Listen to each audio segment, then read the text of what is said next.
So I guess the best place to start is Nana Tattoo. How old were you when you read it or watched it? I think I was 15 when I first found it because I was like a little emo kid in high school and I was at my local library and I saw, this manga with like badass punk people and I was like, oh, I need to watch that one. Yeah. I need to read that. So I read it when I was 15 and like I really liked it.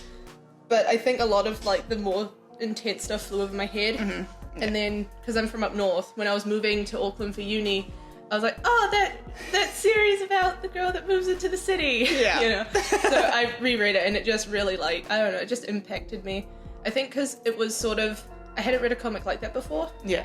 Like I'd read the whole, a few Shoujo manga before, the Fruits Basket classics, but this was like more serious. It's so much more deeper than, and I guess when you think of slice of life-y stuff like that and like those kind of mangas, you think like cute high school like romance and it's all just very about like confessions, confessing your love and then maybe getting shut down but proving that you can get him in the end kind of thing, or that like the love grows. But the cool thing about Nana is the love is there at the start. Like Hachi moves because she's chasing love, you know, and then Nana's okay, like I still want to try and make it on my own, but ultimately she knows that Ren's there. You know? And so they've already had these relationships that they're kind of chasing after. Yeah. I think reading it for a second time is like a whole nother experience because, all throughout the series, you've got like a lot of bad things happen in Nana to just about every character. Yeah. And you've got that optimism of like, oh, what's the ending gonna be? What's the wrap up? Oh boy, and we do not get that, do we? And then it just kind of ends, and so watching it again, you're like, oh no, like they're also happy now at the start. Yeah. They're also optimistic for the future. Because I'm pretty sure I first came across it about the same age. Being younger and having a first boyfriend, and you don't really know the impact of that kind of thing until you're a bit older, and then you can kind of look at your relationships and go like, well, that didn't work out. Or like, Nana portrays that. Yeah, you can go chase these dreams, but that doesn't mean that they're just gonna fall into your lap or whatever. I think what I really like about it is it's so introspective because it's sort of like Hachi is narrating it from the future after everything's gone down. And there's one line that's always stuck with me, which is like when Nana and Hachi first move into the apartment and they don't have beds or anything yet, and Hachi buys the Trap Nest CD, not knowing anything about Nana and Ren, and she comes home from a date with her boyfriend and Nana is like asleep on the floor with like a jacket covering her, not even a blanket, listening to the music, and then Hachi's line is something like, if I'd have known then what I knew about you now, like I would have held you that night or something, and like I'm nicer to people now. It's just so, it has a really real feeling. Like you obviously know the band's gonna take off and be successful and all that, but a lot of the decisions the characters make are really real and down to earth. Because Nana never really talks about her stuff. She's a quite closed off person, and I think I've learned over the years to be like more open about stuff, but there's people who are still like super closed off, and it's like you never really know what's going on for the other person or like what has brought them to this moment. And I think that's really telling of like Nana and Hachi's relationship. Because Hachi's so open and is like, I'm in love with this boy and I'm chasing this boy, and like she's like all go all the time. But then Nana's just kind of listening to her. She never really puts in like, oh yeah, well my experience, this and this. She's just like, oh, Hachi. Well, and the thing with the series as well is everyone is so young in that series, which is something that I always think about. Like Nana and Hachi are only like 20 years old, I think. They're like, but that's still way cooler than having in most of the slice of life romance ones. They're always like 16. Yeah. And so I felt like 20 was way more relatable. Even being now in my 30s, and then even when I was 15, it's like a middle barrier between the two. It was kind of, here's where life can go, and here's... It's like coming of age, but coming of adult age kind of a story. Watching the anime and after reading the manga, the music, because in the manga you're just like reading, the Trap Nest is playing, and what I had in my head was pretty similar to what was happening. I think female vocalist, I thought of like Distillers. So, and then being like punk rock and stuff, but the music definitely was so cool to hear it and see her like performing it. And like you said, I like how they actually used a really cool band for that. And for Rera in Trap Nest, they actually used a European Japanese singer as well. So it's cool. Like the full immersion of like picking the perfect musician, which I just think like, really you have to do if it's an anime about music, but they could have dropped the ball on that so easily. But I also liked how Blast was way more gritty, but then Track Nurse being the, I guess, like the more refined popular band at the start. Their songs were a little bit more poppy, but it was kind of like, well, that's telling of the music industry anyway. Yeah. It was great. I thought, oh man, this is so real, you know? Yeah.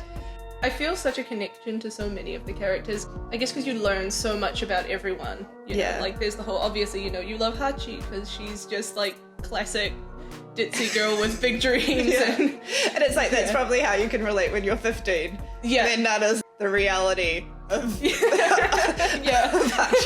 And you're like, I've seen some shit and I've been through some things now and everything's not okay, but I'm still here. And I think that the one that always makes me the most upset is Shin's whole story. Like, it's so depressing. Just the whole, like, because he is so young and the whole... And he lies about his age to get into the band, and it's like he just needed somewhere to go. Because he's only like 16 and this whole show is taking place in a year. Yeah. You know, because Hachi gets pregnant and doesn't even have her baby by the end, by the cutoff date. Yeah, so it's like, it all takes place so fast. The whole... He's making money by having sex with older women. Yeah. Yeah. And then it all... behind the whole when he goes to jail, and it's just so you can see someone that young in real life sort of falling into something like that if they got into fame. That kind of like rock stuff. And it happens a lot. Yeah. And again, there comes in the realness of the reality of these characters and stuff. Ren and Nana's relationship is so intense because they rely so heavily on each other. It's pure codependency. Yeah. And it's like you're reading it and it's definitely coming across in like the reality of it all that that's not a healthy relationship. But it's kind of like, well, what else am I gonna do? Yeah. And it's so sad. Yeah, it was really hard to kind of watch that. Even Takumi, the pressure that he has to kind of be the leader of the band. Even when Hachi gets pregnant, he's like, well, I'm going to do the leader thing and I'm going to look after her and the baby and I'll take responsibility because I'm already taking responsibility for the whole band. And that's so depressing in and of itself with the whole Nobu Hachi thing, which is again the realness of it all. She doesn't want to put the pressure on her new boyfriend for this baby when he's got no money, and she doesn't want to ruin his life, which is just about to start. And that's he's just about to get real famous and go real far. Yeah, again, real hard to watch because you know that Nobu and Hachi should be together, but you also know that, like, I don't think Takumi's a bad dude at all. I think he's just trying to do what he thinks is best. But he's not really ever putting himself... Like, he comes across like he's only putting himself first at the start, and then I think towards the end you realise that he's putting everyone before him. Yeah, it's one of those things where everyone in the series is just a product of their childhood as well, because he had pressure on him from being a kid. Yeah. And his relationship with Reira, and like... It's a lot. Yeah, I love Yasu. He's like the only level character in the whole thing, and even he's got issues. He's the only one that, apart from Ren, that can kind of seem to keep Nana. Yeah, like when she starts having panic attacks and anxiety, it's like Yasu's there, and it's like, man, that's such a special kind of friendship love that they have. With what happens with Ren, you're like, at least Yasu's gonna be there, but then she just leaves. Okay. Yeah. I think that's the whole thing with Nana, is like, it's all about the love, but all the different types of love. Like, there's the love between Hachi and Nana, which is just like pure friendship love. And I like how they cut that at the start. I think there's that moment where Hachi crawls into bed with Nana. And it's like, oh, well, I'm not going to kiss you. Because it's like saying that, no, this relationship is not one that's sexual. This is like a friendship love, and it's not going to go to that place. And these two girls are still chasing after boys that are around, but kind of, that they have complex relationships with. And that they're just there for each other to be like each other's support. Yeah, it's just pure support, platonic love. And not in a dependence way. No. Which I think ultimately... theirs is the best relationship out of anyone's relationship. It goes through the rocky parts, but then like right near the end, right before everything drops. Like when sort of what happens to Ren happens, and Hachi goes back to stay with Blast.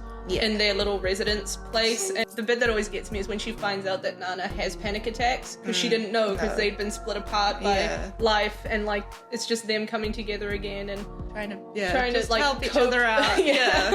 Like Hachi and Nana are not two people that you would have put in a friendship, and like despite differences, like their meeting on a train I thought was so great, because they probably wouldn't have met any other way or formed that friendship any other way, because when you're in like a punk band or whatever, you're in those circles, those people. But like Hachi's so different, and it's never is it like, oh, but you don't listen to punk or whatever. You don't dress like how Nana dresses. No judgment on appearances from any character at any moment. Well, and even when Nana first meets Hachi's family, Hachi's mum and dad always just go, oh, Nana, like, you're so beautiful. There's no like, oh, Hachi, you moved to the city and are hanging out with this delinquent, this girl in like a mini skirt and a ripped top who's smoking cigarettes, and you know, I really like that. There's no judgment. But yeah, I mean, like growing up, I was like in a punk band and like you said, in the emo scene and all of that stuff, and like that was one thing I really hated about those kind of groups, was it like, well, if you don't listen to this music, then you're not cool, or if you don't wear this, then you're not cool, or if, you know, it sucks. And I think that was one thing that I just really like needed from this anime and manga. It was like the girl who's like super Lolita that's just a big fan, and it's like you can look like a normal everyday person and like punk rock, like you don't have to go within these stereotypes at all to be friends with someone. Hachi and Nana, apart from just being there for each other and like liking some of the same music, don't really have much in common. Like at all. No, there's like there's a bit early on when Hachi says, what type of boys do you like to Nana? And she's like, oh, I like Sid Vicious. And Hachi goes, I know who that is. He's from the Sex Pistols. And Nana goes, oh, you listen to watched Sid and Nancy. That's it. I just watched the movie. And like Nana makes one comment of like, oh wow, but that's pretty much the most as judgy as it gets. Exactly. They still, you know. Like I moved to Melbourne when I was like 18 for a dude. And so the relation there, I just saw myself in so much of it, and even watching it again before doing this tattoo, I was like, oh my god, it's like a story of my life and like what it could have been. Is there anything kind of like in that you kind of really resonated with, like within the story? The relationships thing, not super. It was like, I more related to the whole, like, just, I think it's because it's just such a platonic story, and it was so refreshing. And like in my friend group in high school, we were sort of the offcuts of all kinds of groups, so we were all different. So I kind of like had that whole relationships with people who were like really into different things from different. You're like, I'm not in the popular group. I'm not super smart. I'm not like. So you just kind of make your own group of everyone that doesn't fit in anywhere else. I think it was just that was the thing that really got to me, is I could see myself in that, because everyone is friends with each other, even though they're super different. And like you say, there's the girl who dresses in Lolita. And I just thought it was such an important message to get out, because so often in series like that, you know, everyone's the same. There's the archetypes all throughout each series, but with this one, everyone's just muddled together, and you can you're not just following like a basketball group or like an art club. Band. I did like how Nana and Hachi's relationship becomes so much more important than any boy. Like apart from Nana's dependency on Ren with those ups and downs, their relationship is like the only stable, consistent thing, despite distance or time that passes, or Hachi getting pregnant, or like Nana with her anxiety and panic attacks and just having to be on tour and things. It's a constant. They're always thinking of each other. Just so cute. I feel like more of a Nana for my previous, because I was very sheltered about talking about things, and I wanted to sort of seem like, you know, the cool person. Like Nana. That doesn't say too much, but it's kind of, And also, you know, she's trying to be a rock for everyone as well. She's trying to be like the Yasu type character, but she is falling apart. basically. So, like, I feel like I'd try to be more like Hachi nowadays. Trying to just, the way she wears her heart on her sleeve and all of that is just... always hopeful. And she brings out the best in everyone. She manages to get everyone to talk about even their if it's problems. just cooking dinner, or like how she does for the flat, or just like organizing, like, let's go watch the fireworks. Or she kind of does those things where she's the one to bring everyone together and enjoy the moment. I can relate to that. I definitely think I've still got some Nana in me, but I think I've always been a Nana type character. Yeah, Hachi. She never, like, she has her moment when she finds out that she's pregnant and life sucks. But she is always picking herself back up and looking positively. I also love that none of them are stupid or silly. Or, like, they're not just like your typical girl characters where Hachi at the start, but it's only when it comes to love. And even she's aware of how she acts. Around boys and meeting them. She's, oh my god, I'm such a flake when it comes to relationships, or like holding down a man and like, why can't I do this, and I get disinterested, and I, you know, it's like ADHD for relationships almost, like, is how she is at the start.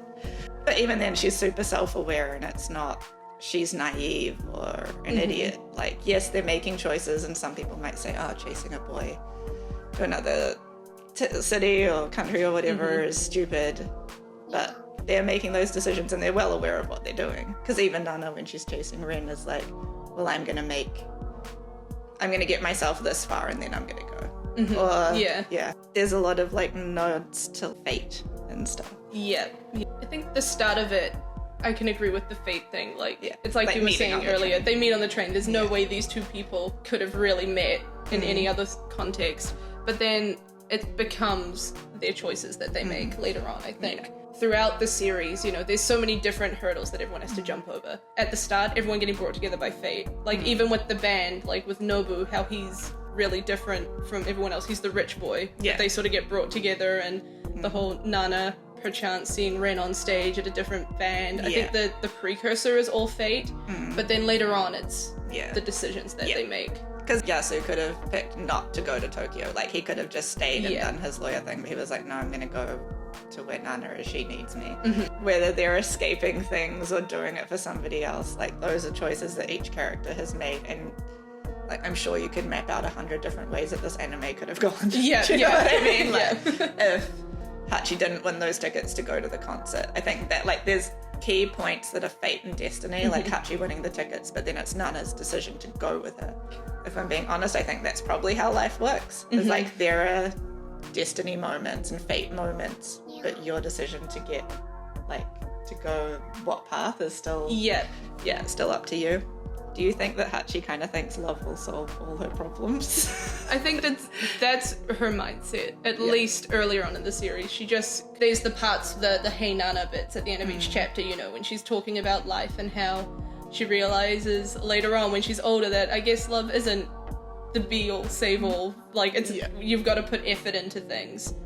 Is another part that I love about the series. They're saying, like, the different kinds of love, and then there's people that use love to escape feeling lonely, which I think happens a lot. Even Nana talks about how lonely she is without Ren. Kind of crutch, and I guess it shows love in all the different ways, but it also shows love in how it can also kind of be a destructive force.